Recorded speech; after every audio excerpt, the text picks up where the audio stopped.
Good morning, students. Today I am going to explain the second part of the chemical reaction of alcohol. That is reaction involving cleavage of the carbon-oxygen bond. Before this, the first topic, that is reaction involving cleavage of oxygen-hydrogen bond. And in this carbon oxygen bond cleavage, carbon oxygen की वजह से जो chemical reaction होगा हम उसको यहाँ पे देखेंगे। मतलब जो कार्बन ऑक्सीजन का बॉन्ड यहाँ पे ब्रेक होगा इसकी वजह से। इसके पहले जो हमने देखा था वो केवल हमने देखा था क्या से ऑक्सीजन और हाइड्रोजन का जो बॉन्ड ब्रेक हो रहा था एल्कोहल में, हमने उसको देखा था। ओके, इसमें स्टीरिफिकेशन हमने आपने पढ़ा था और बहुत से रिएक्शन पढ़े थे। अब यहाँ पे फर्स्ट देखेंगे reaction with hydrogen halide. Hydrogen halide, इसको हाइड्रोजन एसिड भी बोल सकते हैं हम। Reaction with hydrogen halide, hydrogen halide के साथ एल्कोहल का रिएक्शन होगा तो क्या होगा? तो देखिए, when alcohol reacts with hydrogen halide in presence of ZnCl2, when alcohol reacts with hydrogen halide in presence of ZnCl2, alkyl halide is obtained. क्या ऑब्टेंड होता है? एल्काइल हैलाइड ऑब्टेंड होता है और साथ ही साथ एलिमिनेशन होता है किसका? वन मॉलिक्यूल ऑफ वाटर का। तो यहाँ पे रिएक्शन कैसे होगा? हाइड्रोजन हैलाइड का H पार्ट प्लस होगा और हाइड्रोजन पार्ट निगेटिव होगा। और देखिए यहाँ पे क्या होगा, ये एल्काइल ग्रुप क्या होगा? एल्काइल ग्रुप और ऑक्सीजन के बीच का जो बॉन्ड है वो क्या होगा? ब्रेक होगा। एल्काइल ग्रुप पे कार्बन और ऑक्सीजन, कार्बन ऑक्सीजन के बॉन्ड के ब्रेक होने से रिएक्शन होगा। तो ये जब बॉन्ड ब्रेक होगा तो यहाँ से ये वाला भाग OH माइनस इस H प्लस से क्या हो जाएगा? जुड़ जाएगा और एल्कोहल वाटर एलिमिनेट हो जाएगा और बचेगा क्या? ये एल्काइल ग्रुप और बचा हुआ हाइड्रोजन अटैच होकर क्या बनाएगा? Alkyl halide. So what happens when reaction with hydrogen halide? When alcohol reacts with hydrogen halide in presence of ZnCl2, alkyl halide is obtained with the elimination of water because the carbon and oxygen bond between the alcohol break due to the nucleophile. Okay? इसका हम example देखेंगे। Methyl alcohol, primary alcohol लिया है हमने। Methyl alcohol reacts with HCl in presence of ZnCl2, alkyl chloride is obtained. Means यहाँ क्या हो जाएगा? आपका CH3 होगा। अगर हम यहाँ पे एल्काइल हटा दें तो CH3 हो जाएगा, CH3Cl प्लस H2। अब रिएक्शन कैसे हुआ? यहाँ पे ये जो कार्बन ऑक्सीजन के बीच का बॉन्ड था वो ब्रेक हुआ और यहाँ पे भी H और Cl के बीच का बॉन्ड ब्रेक हुआ। तो क्या हुआ? ये OH पार्ट इस H से अटैच हो गया, वाटर एलिमिनेट हो गया। अब जो बचा वो क्या बचा? Methyl chloride means chloromethane IPAC। अब हम इसका कुछ नोट्स देखते हैं, इंपॉर्टेंट पॉइंट देखते हैं। जो HCl दिया जाएगा, जो एनहाइड्रेट जिंक क्लोराइड दिया जाएगा, अगर इन दोनों को एक साथ लिया जाता है तो ये टेस्ट के लिए यूज किया जाता है, प्राइमरी सेकेंडरी और टर्शियरी रिएक्टिविटी के लिए यूज किया जाता है कि कैसे हम प्राइमरी सेकेंडरी और टर्शियरी एल्कोहल की रिएक्टिविटी को डिटरमाइन कर सकते हैं। तो we can determine and also identify which is primary alcohol, which is secondary alcohol and which is tertiary alcohol with the help of the mixture of HCl and zinc chloride. This mixture is known as Leucas reagent. Leucas reagent. Okay? अब अगर reactivity की बात की जाएगी तो क्या होगा?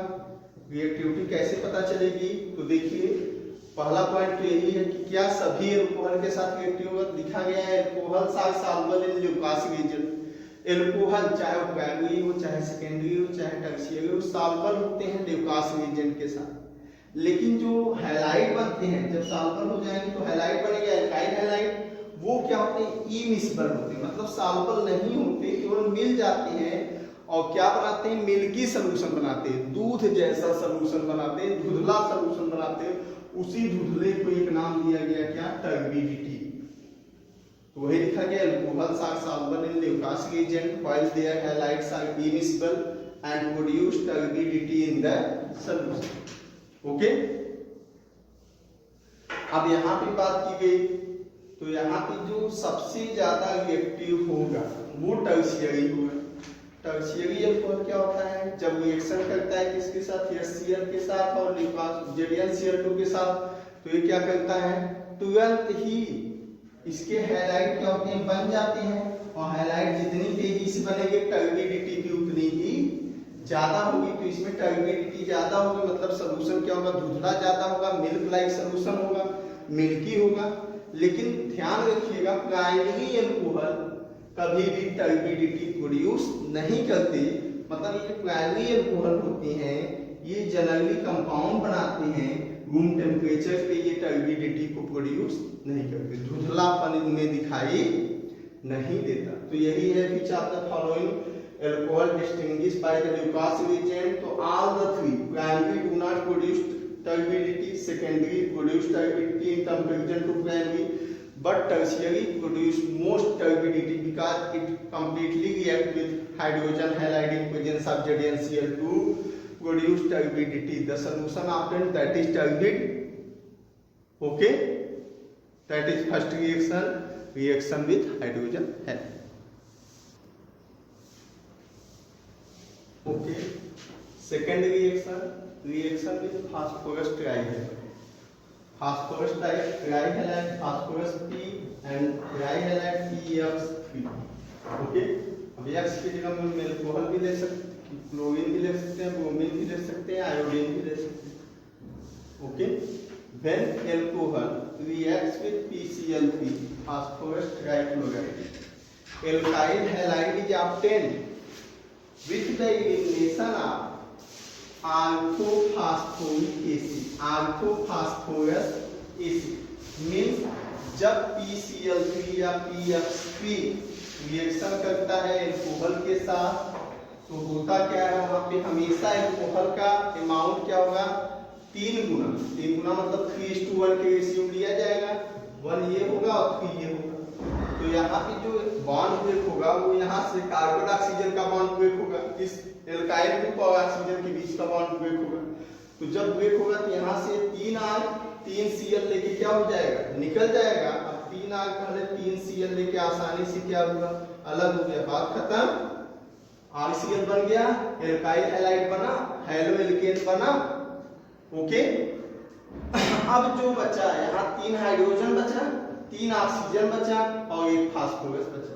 तो 3 हाइड्रोजन 3 ऑक्सीजन 1 फास्फोरस मिलकर बनाते हैं H3PO3 ऑर्थोफॉस्फोरस एसिड।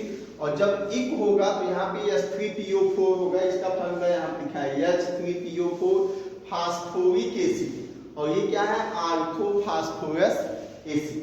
ओके, तो आपको बस यही लिखना होगा। इसमें रिएक्शन क्या होगा, when alcohol reacts with PX3 alkyl halide is obtained with the elimination of orthophosphorus acid. Okay, दो हमने देख लिया, रिएक्शन विथ हाइड्रोजन हैलाइड हो गया और रिएक्शन विथ फास्फोरस ट्राइहैलाइड। अब हम देखेंगे सबसे इंपॉर्टेंट जो रिएक्शन है, इसका मैकेनिज्म भी हमें पढ़ना होगा। सबसे इंपॉर्टेंट जो रिएक्शन है बेटा वो आपका क्या है, डिहाइड्रेशन। इसको हम बोलते हैं डिहाइड्रेशन ऑफ एल्कोहल भी, डिहाइड्रेशन ऑफ एल्कोहल। तो देखिए, alcohol on dehydration gives alkene. जब भी एल्कोहल का डिहाइड्रेशन होगा, माइंड में रखो, तो हमें क्या ऑब्टेन होता है, एल्कीन। क्या ऑब्टेन होता है, एल्कीन। किसके डिहाइड्रेशन से, एल्कोहल। अब डिहाइड्रेशन क्या होता है बेटा, removal of water molecule is dehydration. लेकिन अगर डी हटा के केवल हाइड्रेशन लिख देंगे तो रिमूवल नहीं होगा बल्कि एडिशन ऑफ वाटर। तो removal of water molecule dehydration, addition of water molecule is hydration. तो यहाँ पे क्या होगा, डिहाइड्रेशन हमने पढ़ना है, तो यहाँ पे जानते हैं dehydration of alcohol give an important product that is alkene which is unsaturated hydrocarbon. But now the question is how can we obtain this alkene? बाइफिच रिएजेंट, तो क्या होगा यहाँ पे alcohol converted into alkene in the presence of protic acid. Protic क्या होते हैं, जिनके पास दो एसिड विच है प्रोटॉन, जिनके पास प्रोटॉन हो, प्रोटॉन किस फॉर्म में होगा H+ आयन के फॉर्म में। तो हम यहाँ पे प्रोटिक एसिड का यूज करते हैं। When alcohol reacts with protic acid like H2SO4, concentrate sulfuric acid or concentrate phosphoric acid, then alkene is obtained. Okay, alkene is obtained also when alcohol dehydrated in the presence of anhydrous zinc chloride। अब यहाँ पे हम ये ना लगा कि क्या लगा दें, केवल anhydrous ZnCl2 लिख दें, तब भी ये रिएक्शन हो जाएगा। वाटर मॉलिक्यूल ये निकाल देगा। अब वाटर मॉलिक्यूल निकालेगा कहाँ से, एक H यहाँ का निकलेगा, एक H इसका, एक H इस OH इसका निकल जाएगा। तो क्या बनेगा आपका, यहाँ से क्या बनेगा, ये और ये बॉन्ड ब्रेक होगा। ये बॉन्ड जब ब्रेक होगा बेटा, तो यहाँ से क्या हो जाएगा, H2O निकल जाएगा। और जब H2O निकल जाएगा तो बचेगा आपका क्या, केवल CH2 डबल बॉन्ड CH2। समझ में आया। लास्ट, अगर हम जिंक क्लोराइड ही नहीं यूज कर रहे हैं तो हम क्या यूज कर सकते हैं, एल्यूमिना। एल्यूमिना का फार्मूला Al2O3। ये कैटलिस्ट यूज होते हैं, एल्यूमिना कैटलिस्ट यूज होते हैं, तो हम इसको भी यूज कर सकते हैं। इनमें से कोई भी जब हम यूज करेंगे, एल्कोहल से डिहाइड्रेशन होगा, वाटर मॉलिक्यूल एलिमिनेट होगा, जो प्रोडक्ट ऑब्टेन होगा वो क्या होगा आपका, एल्कीन होगा। Okay, thank you.